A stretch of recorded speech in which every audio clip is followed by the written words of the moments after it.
Jokowi membungkam Jenderal. SBY dijadikan lelucon. Beginilah langkah catur cerdik Jokowi, membuat Demokrat penasaran dan juga panik. Nah, pertanyaannya, kenapa SBY selama ini tidak bisa melakukan apa yang telah dilakukan oleh Jokowi dalam hal merampas atau mengambil alih aset-aset negara yang selama ini dikuasai oleh keluarga cendana? Ya, mungkin karena SBY ini tidak punya cukup nyali, ya kan? Memang si SBY ini kan dari kalangan militer, sedangkan Jokowi meski dari kalangan sipil. Tapi kalau soal nyali, saya rasa semua rakyat Indonesia juga tahu siapa yang lebih berani. Ya, jujur saja saya sangat salut dengan keberanian Jokowi untuk mengambil alih aset negara dari cengkraman keluarga cendana. Akui saja bahwa apa yang dilakukan Jokowi itu tidak pernah bisa dilakukan oleh SBY selama 10 tahun memimpin Indonesia. Jokowi berhasil mengidentifikasi masalah. Dia tahu kalau ormas-ormas yang berbaju agama ini adalah bagian dari tangan-tangan mafia yang selama ini dia berantas. Karena itu dia kemudian fokus untuk memotong tangan-tangan ini dulu.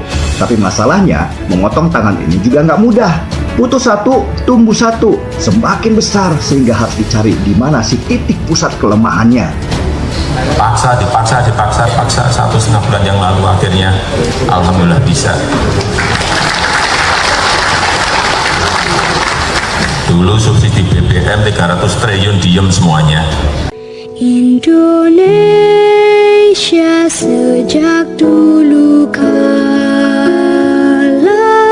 tetap dipuja-puja bangsa.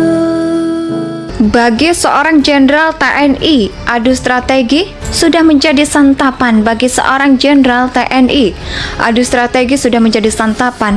Tidak hanya di militer, di politik pun kiranya tidak jauh berbeda.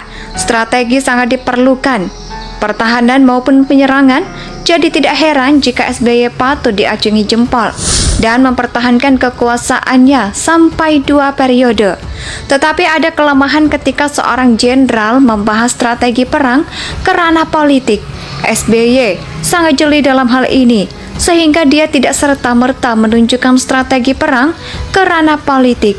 Justru sebaliknya, ia menyembunyikan dan menunjukkan seorang Kiandra yang penuh keraguan dalam mengambil keputusan, mudah mewek dan prihatin ketika diserang, padahal dibuatkan membekuk lawan dengan keras sampai tidak berani menunjukkan giginya. Lihatlah ketika dia menjadi presiden, membungkam orang miskin dengan menggelontorkan bantuan langsung, tunai atau BLT, memaksanya terlena, padahal sebenarnya mulut dan otaknya disumpal. Kalau sudah dikasih makan, jangankan menyalak, malah tertidur pulas kekenyangan. Cara itu pula yang diterapkan terhadap mereka yang tidak puas dengan suapan yang tetap berontak. Dia tidak menyerang, melainkan menjadikan dirinya yang terzolimi, sehingga pada akhirnya penyerang akan diserang dari pihak lain. Itulah mengapa dia selalu prihatin dan paling kecilnya adalah membiarkan musuh Indonesia menggerogoti bangsa ini, yaitu HTI dan ormas radikal, para koruptor dan penggemblengan pajak yang penting tidak mengganggu kekuasaannya. HTI berkembang di era SBY, tetapi tak ada sedikit pun aksi dari pemerintah pun tidak berkutik di hadapan ormas dengan sesuka hatinya, melakukan sweeping karena tidak ada undang-undang sebagai dasar pendidikannya. Ya, dia menabung sakit penyakit kronis di eranya. Jokowi sampai mempermalukan SBY. Hambalang adalah saksi bisu yang tertawa paling lantang menyaksikan SBY disiram dengan air garam. Jokowi tidak menuduh SBY sebagai biang dari proyek mangkrak itu. Tidak, dia juga tidak mengucapkan tanda keprihatinan, melainkan menumpahkan geraman dan kekecewaannya. Dengan gelengan kepala, jenderal dipermalukan dengan sekali geleng kepala. Bukan hanya proyek Hambalang, masih banyak lagi. Waduk dan bendungan, mangkrak, proyek tol mangkrak, dan lain-lain yang mangkrak. Kan anehnya Jokowi tak pernah sekalipun menyalahkan sebelumnya. Secara langsung, dia hanya merupakan kepada masyarakat bahwa proyek ini sudah sekian tahun terbengkalai, proyek itu sudah sekian tahun tak terurus, dan cara seperti ini sangat baik. Menurut saya, kalaupun ada pihak-pihak yang merasa disalahkan, itu terjadi karena mereka memang sudah salah. Jokowi tidak sedang mencari-cari kesalahan mereka, melainkan memperbaiki kesalahan yang pernah mereka buat. Rakyat pun jadi tahu bahwa ada banyak hal yang tidak beres sebelumnya. Ternyata tidak semerdu nyanyian SBY terakhir yang menyebabkan adalah Trans-Sulsel groundbreaking 3 kali dan Mandalika. Ceritanya sudah digoreng fracking 3 kali pada masa pemerintahan SBY. Baru pada masa Jokowi mulai dikerjakan dan sudah membuahkan hasil 12 km. Nah, saat setelah Jokowi menceritakan tentang Trump, sesuai ini, para hadirin di Rembuk Nasional 3 tahun pemerintahan Jokowi itu tertawa. Padahal nggak ada yang lucu, malah memprihatinkan. Tetapi saya paham kenapa mereka tertawa. Ya, karena mereka sedang menikmati rasa malu SBY yang gagal menghitung kemudian Mandalika yang sudah direncanakan sebagai destinasi wisata 29 tahun yang lalu. Demikian oleh SBY pada tahun 2011 baru selesai pada tahun 2017 di era pemerintahan Jokowi. Tak pernah membayangkan bahwa kenapa sejak diresmikan pembangunannya tidak selesai-selesai. Jokowi memanggil state. Dia tidak menyalahkan SBY, melainkan Soeharto sindiran yang sangat menggelikan. Bagai gayung bersambut, Jokowi tanggapi SBY lewat Twitter. Akhirnya publik tahu bahwa Mandalika bukanlah kegagalan Soeharto, melainkan kegagalan SBY. SBY kembali dipermalukan dan kali ini terpaksa mempermalukan diri sendiri. Bagi seorang jenderal TNI, adu strategi sudah menjadi santapan bagi seorang jenderal TNI. Adu strategi sudah menjadi santapan tidak hanya di militer, di politik pun kiranya tidak jauh berbeda. Strategi sangat diperlukan, pertahanan maupun penyerangan.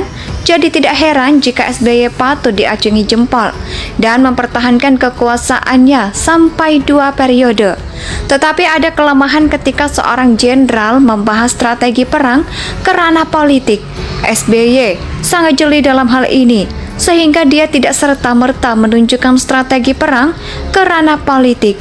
Justru sebaliknya, ia menyembunyikan dan menunjukkan seorang Kiandra yang penuh keraguan dalam mengambil keputusan, mudah mewek dan prihatin ketika diserang, padahal dibuatkan membekuk lawan dengan keras sampai tidak berani menunjukkan giginya. Lihatlah ketika dia menjadi presiden, membungkam orang miskin dengan menggelontorkan bantuan langsung, tunai atau BLT, memaksanya terlena, padahal sebenarnya mulut dan otaknya disumpal. Kalau sudah dikasih makan, jangankan menyalak, malah tertidur pulas kekenyangan. Cara itu pula yang diterapkan terhadap mereka yang tidak puas dengan suapan yang tetap berontak. Dia tidak menyerang melainkan menjadikan dirinya yang terzolimi, sehingga pada akhirnya penyerang akan diserang dari pihak lain. Itulah mengapa dia selalu prihatin dan paling kecilnya adalah membiarkan musuh Indonesia menggerogoti bangsa ini, yaitu HTI dan ormas radikal, para koruptor dan penggemblengan pajak yang penting tidak mengganggu kekuasaannya. HTI berkembang di era SBY, tetapi tak ada sedikit pun aksi dari pemerintah pun tidak berkutik di hadapan ormas dengan sesuka hatinya, melakukan sweeping karena tidak ada undang-undang sebagai dasar pendidikannya. Ya, dia menabung sakit penyakit kronis di eranya. Jokowi sampai mempermalukan SBY. Hambalang adalah saksi bisu yang tertawa paling lantang menyaksikan SBY disiram dengan air garam. Jokowi tidak menuduh SBY sebagai biang dari proyek mangkrak itu. Tidak, dia juga tidak mengucapkan tanda keprihatinan, melainkan menumpahkan geraman dan kekecewaannya. Dengan gelengan kepala, jenderal dipermalukan dengan sekali geleng kepala. Bukan hanya proyek Hambalang, masih banyak lagi. Waduk dan bendungan, mangkrak, proyek tol mangkrak, dan lain-lain yang mangkrak. Kan anehnya Jokowi tak pernah sekalipun menyalahkan sebelumnya. Secara langsung, Dia hanya merupakan kepada masyarakat bahwa proyek ini sudah sekian tahun terbengkalai. Proyek itu sudah sekian tahun tak terurus dan cara seperti ini sangat baik. Indonesia tanah air beta, pusaka abadi